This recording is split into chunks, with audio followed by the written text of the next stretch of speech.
Halo, hari ini kita mau update kondisi ikan kita setelah 26 hari masa tebar benih. Coba lebih dekat lihat.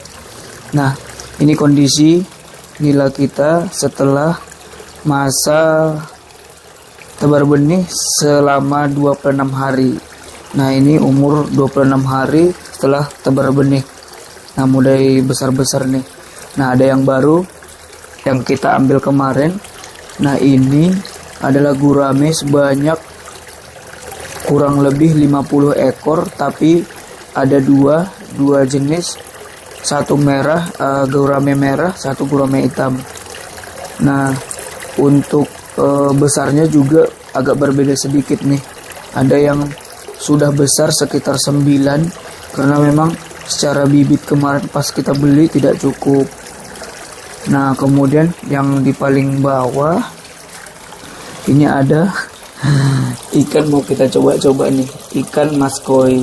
Nah, ini ya rencana mau kita coba aja sih apakah mudah besar sama seperti ikan nila pada umumnya, apakah dia hampir sama. Karena kalau kita lihat kualitas air kita juga bersih, mungkin cocok untuk ikan mas koi.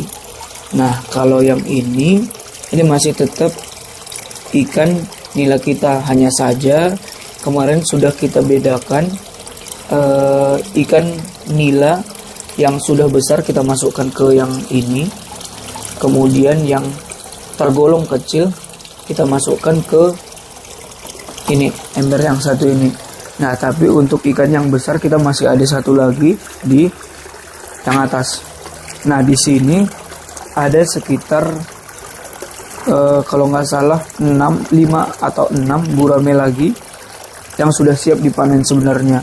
Sebelumnya kita udah masak 3. Nah, ini tinggal menunggu kapan mau dimasaknya aja. Karena kita cuma 2 orang, jadi nggak habis untuk dikonsumsi sendiri. Nah, ada yang baru juga nih dari segi filter kita. Nah, filter kita kemarin itu alirannya dari pipa buangan ini langsung ke sini. Nah, ini kita tambahin bantuan pipa supaya ada angin. Kemarin kendalanya ada angin kencang. Nah, air selalu terbuang keluar. Jadi mau tidak mau kita harus menambah air di kondisi ember yang terakhir.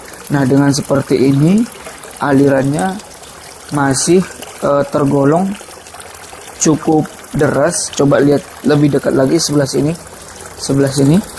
Nah, ini masih tergolong airnya itu sangat deras. Jadi kondisi air atau oksigen yang di dalam ini masih tetap terjaga.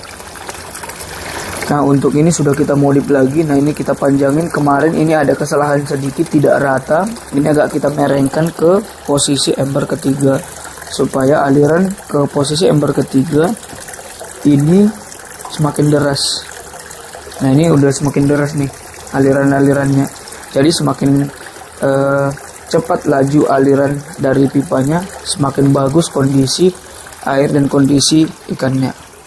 Oke, mungkin kita kasih pakan dulu. Nah, mungkin banyak yang bertanya, pakan yang kita gunakan itu adalah pelet apung untuk bibit.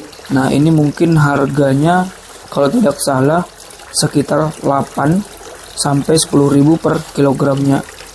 Nah, untuk cara makannya ini secuil seperti ini kita kasih nih. Nah, ini mungkin kita kasih dari atas dulu.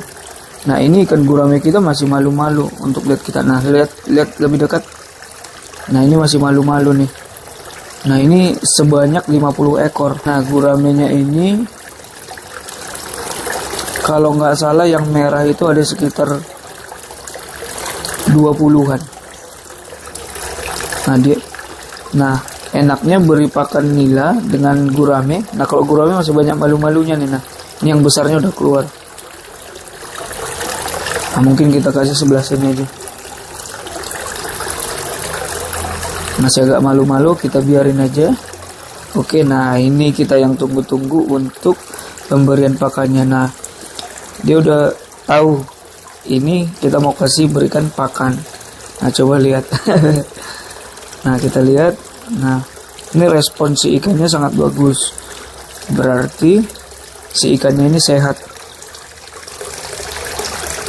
Nah, kunci dari air kita mengapa tetap selalu bersih, yaitu di filter yang ini tadi. Nah, filter ini sudah aku bersihkan kurang lebih seminggu yang lalu, dan itu kita tambah di bagian dalamnya itu arang. Jadi untuk kalau nggak salah mengikat amoniak, jadi kondisi air tetap terjaga. Nah, tidak usah diberikan pakan terlalu banyak, nanti membuat kondisi air kita itu kurang bagus. Nah, di saat misalnya si ikannya tidak mau makan lagi, udah nggak usah dikasih lagi, supaya pakannya itu nggak terlalu lebih.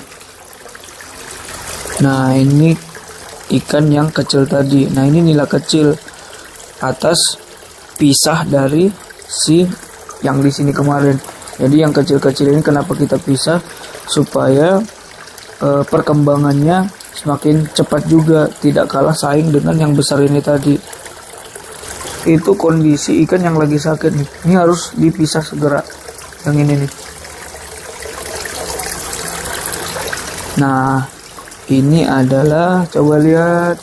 Nah, senang juga ya lihat ikan koi kayak gini. Nah, ini kita kasih pakan yang sama. Apakah dia mau? Nah, dia makan hanya sedikit-sedikit nih, tidak banyak. Kita berikan secukupnya aja untuk pakannya. Coba di zoom lebih dekat.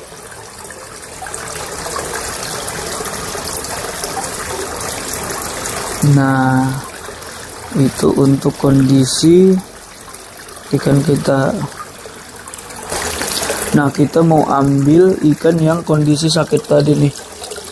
Nah ini deh, pergerakannya pun tidak lihai lagi nih. Nah, nih coba kita lihat ciri-cirinya.